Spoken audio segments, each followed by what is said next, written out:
Same one. And if the brother don't talk to you in a way now that he used to talk to you, it's all right because it's in your heart. And your heart will relate to your mind. And let me get back with my fellas here now, because I gotta stay on our street talk, because see, we get ostracized just a little bit more. You know, because we have to understand that grass don't grow on a busy street. And so when it gets to the place of where things just happen, one of the things that is when they don't see it like they used to see it no more, Paul gives us a remedy for that. Because remember, so a man thinketh, also is he. And every now and then, you have to sit down like Paul and think about the goodness of God. And when you start thinking about the goodness of God, Paul said that I've been through the storm and I've been through the rain. I've been shipwrecked and all by myself. I've been cast out and don't nobody want to deal with me. John Mark has walked away from me and I'm on this missionary journey. But I started out with nobody but God on my side. And since I started out with God on my side, and some folk walked away, some folk did me wrong, some folk dogged me out, I did crazy stuff to myself, wouldn't take nobody's advice, wouldn't turn around and wouldn't go the right way, got on the binge and started drinking too much, smoked too much marijuana, ran after too many women, got kicked out of wherever I was, help failing, and I don't know how I'm going to make it in. But Paul sat down and said, every now and then, you got to think about the goodness of God. God brought me over too many situations, brought me out of too many situations, reached down and picked me up when I was in the muck and the miry clay, turned me around and put my foot on a solid foundation, looked beyond Mount Paulson and saw all of my needs, knowing how bad I messed up. He didn't cast me out. Got to the point now where my steps are just a little bit shorter. My vision ain't quite what it used to be. Can't jump as high as I used to jump. Can't do the thing now like I used to. Hey, stuff that get on me now, burden me down. The devil tries to depress me and get me off course. But I sit down and I think of the goodness of God. And Paul said, every now and then, with my mind and my heart, because a man thinketh, so is he. And what I have to do is I have to think myself happy every now and then.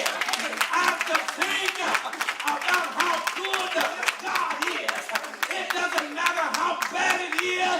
It doesn't matter what street I'm on. It doesn't matter how hard it is. I just think of the goodness of Jesus. Can I tell y'all what happened? I'm ready to go to I'm about to leave out alone. Can I dump this in y'all psyche? Y'all know what? When I start thinking of the goodness of the Lord, instead of just thinking about God's goodness, I start running.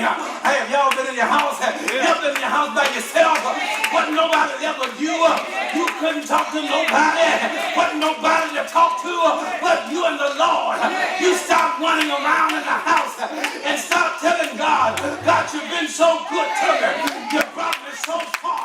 I think about where I come from. When I was that depression comes on me, I said, no, you can't get me today.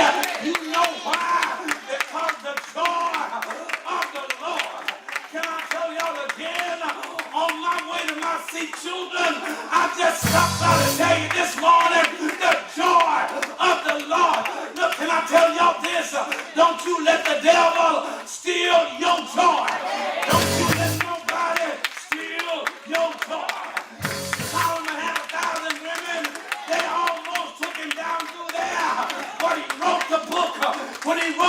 Ecclesiastes, he says it's vanity. All is vanity. I can't change nothing. I can't do nothing. The sea running. Hey, the stream run into the rivers. The rivers run into the sea, into the ocean. The ocean run into the sea. Hey, and then God has a mechanism where he draw the water up and then turn around and send it back down. I can't change nothing. It's all vanity. But one thing I do know, that it's only about God. It ain't about me. It's about God. And that's when I should have start saying, the joy of the Lord is my strength. And don't you mess with me when my strength shows up. Y'all can say what you want to say anytime you get ready. But guess what? We don't see the same thing.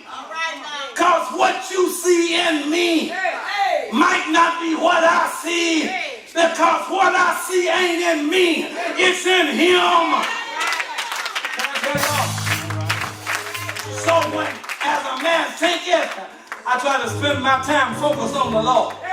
I try to spend my time bending my knees, bowing down and telling God, thank you. Y'all know why I tell God thank you all day long, literally every day, because God brought me through too much. If the world had its way, I'd be crazy already. But the joy of the Lord is my strength. I've been in some bad situations, Sister Jerry. Didn't know how I was going to get out. But it wasn't my job to figure that out.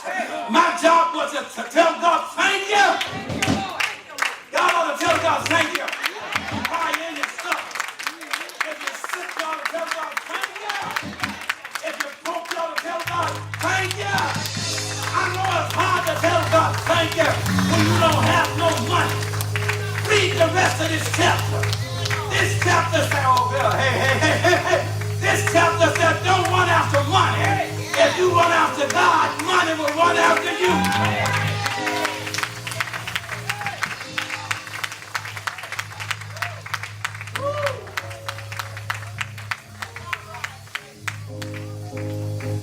Now, how many of y'all in here now think right now you're going to be rich?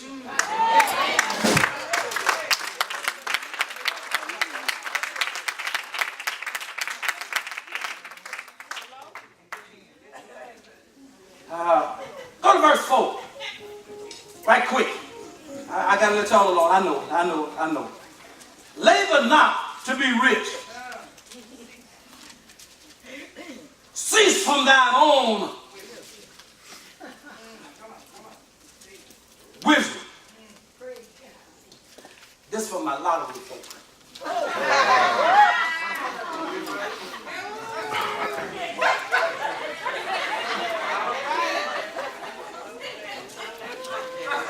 $560-some thousand. Million.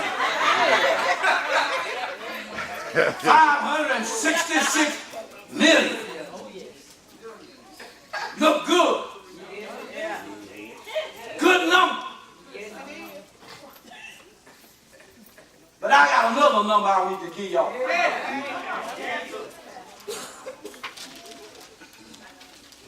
One.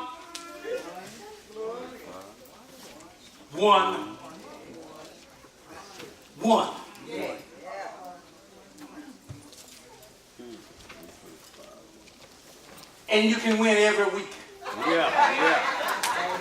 Every day. You pull this number, you can get this every day. Every day. Yeah. Hey.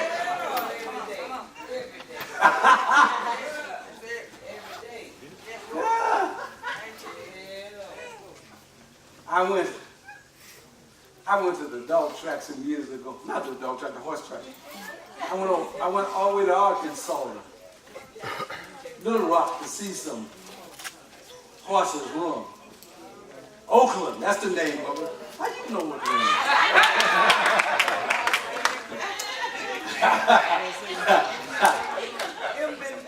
And they had some kind of wind place and some kind of show. And the guy that was there next to me told me, said, you need to get on this one right here. I said, is there any particular reason? He said, yeah. Said, because you'll win more with this one right here if he come in. Who said that? See, the problem was if he come in. But if he round the turn and break his leg, and he out front, I'm gonna be hurt.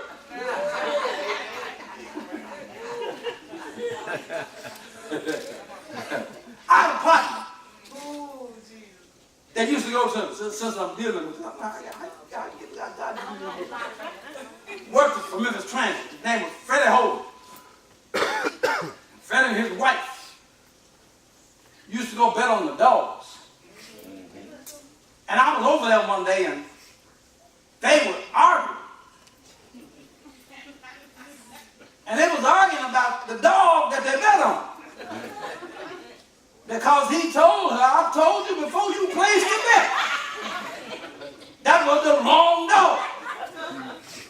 And she said to him, how was I supposed to know he was going to turn around and go the wrong way?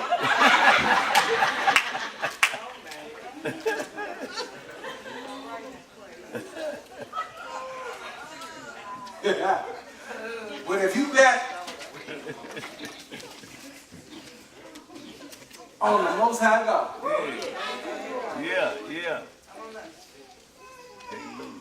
he gonna come in at all three places. That's right. He gonna win, place, and show. Because he show up in my soul every now and then. And I win when I call on him. And I stay covered because he's always in first place. Hey, glory. So a man thinketh.